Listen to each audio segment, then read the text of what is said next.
আসসালামু আলাইকুম। আলোচ্য বিষয় হলো খাদ্যাভ্যাস সম্পর্কে আলোচনা করব আজকে। যে আমাদের কি কি খাদ্যাভ্যাসের কারণে কি কি হয়।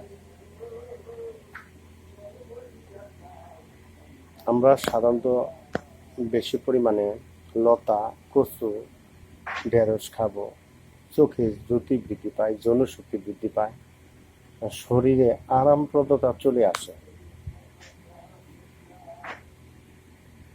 আর আমরা বেশি পরিমাণে চা খাবো না। বেশি পরিমাণে চা, শুকনা সুপারি এগুলো খেলে পেট কষা হয়, পায়খানা করতে কষ্ট, পায়খানা দরজা ফুলে যায়। এবং আমরা মাসে মাসে, বিশেষ করে 2 মাস 3 মাস পরে পরে আমরা কৃমির বড়ি খাবো।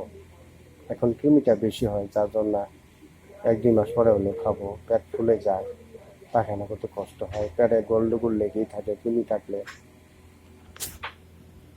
আমরা সাধারণত গরুর দুধ দুধ খাওয়ার চেষ্টা করব। আমরা ঢেঁড়স, লতি, আমরা ছোট মাছ, শাকসবজি এগুলো খাবো। আমরা বাইরের খাবারটা কম খাবো। বাইরে যদি আমরা খাবার খাই, পচা তেল, ভাজি এবং অনেক দিন আগের ডেট ছাড়া ফাস্ট ফুড এগুলো খেলে আমাদের মারাত্মক রোগ হয়। এই খাবারে বিষক্রিয়ার চাইতে সবচেয়ে বেশি আমরা মারাত্মক এই জিনিসগুলো গ্রহণ করি। আমাদের খেয়াল করতে হবে। আমাদের সিগারেট খেলে সাধারণত বাম পাশে হাড়ের উপরে যে একটা রোগ থাকে, এটা ব্যথা হয়।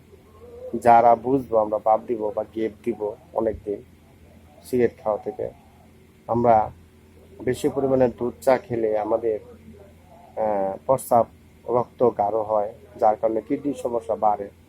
অতিরিক্ত পান জর্দা খেলেও কিডনির সমস্যা বাড়ে।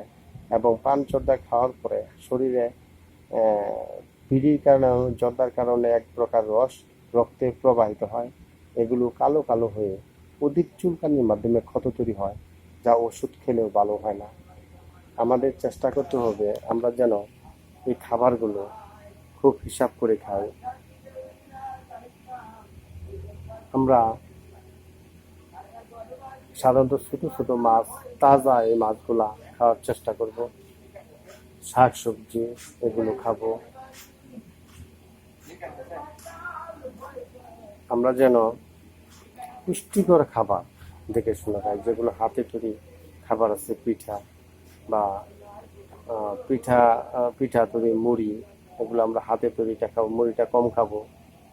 হ্যাঁ, এরপরে দেখা গেছে আমরা বিশেষ করে চা, বিড়ি, হ্যাঁ, এরপরে জর্দা পান এগুলো খুব কমাবো। যারা বেশি মাত্রায় খাবো তাদেরকে রোগে আক্রান্ত বেশি করবে, হাড় দুর্বল হবে এবং শরীরে রক্ত পানি হবে। শরীরে যে লাল পদার্থ, লোহিত রক্তের কণিকার পরিমাণ কমে আসে, দুর্বলতা দেখা দেয়, মাথা জিমানি, মাথা ঘোরায়, এই সমস্ত দেখা দেয়, রোগের দেখা দেয়। তো এগুলো আমরা সাধারণত যদি পল্লী ডাক্তার এর কাছে যাই, তাহলে অবশ্যই তাকে MA পাস করতে হবে। BA পাস আছে ঠিক আছে, কিন্তু MA পাস হলে ভালো হয়। এবং উনি যদি MA পাস হন তাহলে অবশ্যই পরামর্শ ভালো দিবেন। তা আমরা সাধারণত ডাক্তারের কাছে গেলে চেষ্টা করি না ডাক্তারের কি গ্রেড আছে, ডাক্তার কোন পর্যন্ত লেখাপড়া, এই বিষয়গুলো খেয়াল করতে হবে। আমরা ছোট হলেও সঠিক ডাক্তারের কাছে গিয়ে পরামর্শ নিব, ওষুধ খাবো, ইনশাল্লাহ ভালো হবো। তবে আমাদের যে খাদ্য বাজনিত যে রোগগুলো, এগুলো আমরা চিহ্নিত করবো, তাহলে পরিবারের রোগ শোক কম হবে। আশেপাশে পচা ডুবাডাবি থাকলে এগুলো আমরা বরাদ করব বা ফিশারিতে ব্যবহার করব। ফিশারি থেকে দূরে বাসা নিব, যেখানে মনে করেন মশা মাছির উৎপাদন কম হয়। সাধারণত পানির মাধ্যমে বা সেচ সেতে থেকে মশার উৎপাদন বেশি হয়, এগুলো আমরা খেয়াল করব।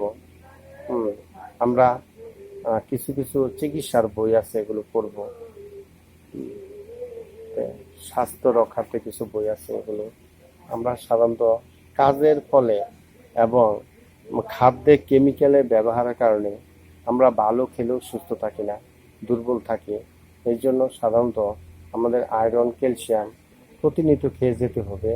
তবে মহিলাদের জন্য আয়রন, ক্যালসিয়াম সাধারণত আয়রনটা গুরুত্বপূর্ণ, এটা খেতে হবে।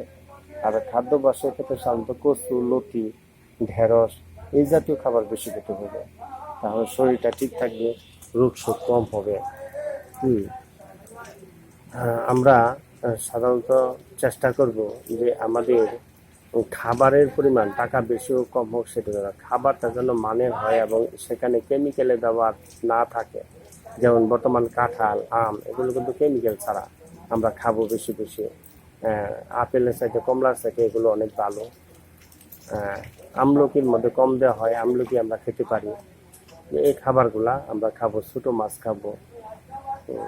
আমরা সবসময় খেয়াল রাখবো যে বাইরে কোম্পানি দ্বারা তৈরি যে এবং মানুষ কলা কিভাবে পাকাচ্ছে, কলা করতে আনছে, এগুলো বিষয়ে আমরা জানবো, পরে খাবো।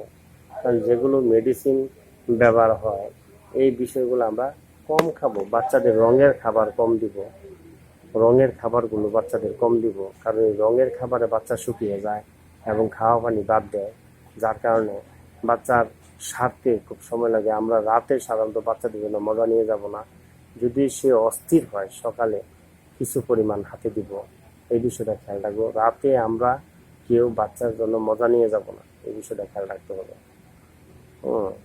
আর বাচ্চাদের পড়ানির ক্ষেত্রে খেয়াল রাখবো যে কার কেমন লাগে, কি হয়েছে, এই বিষয়গুলো অবশ্যই তদন্ত থাকবে। যদি তদন্ত না থাকে, বাচ্চা অসুস্থ বা অন্য কোনো বিষয় নিয়ে চিন্তা করলে লেখাপড়া হবে না। আমরা বিশেষ করে আরবি যদি পড়াই, কে পড়াচ্ছে এবং কিভাবে খাতা দেখছে, এই বিষয়গুলো অবশ্যই খেয়াল রাখবো। শিক্ষক কোন মানের, এই বিষয়গুলো আমরা জানবো। আসসালামু আলাইকুম।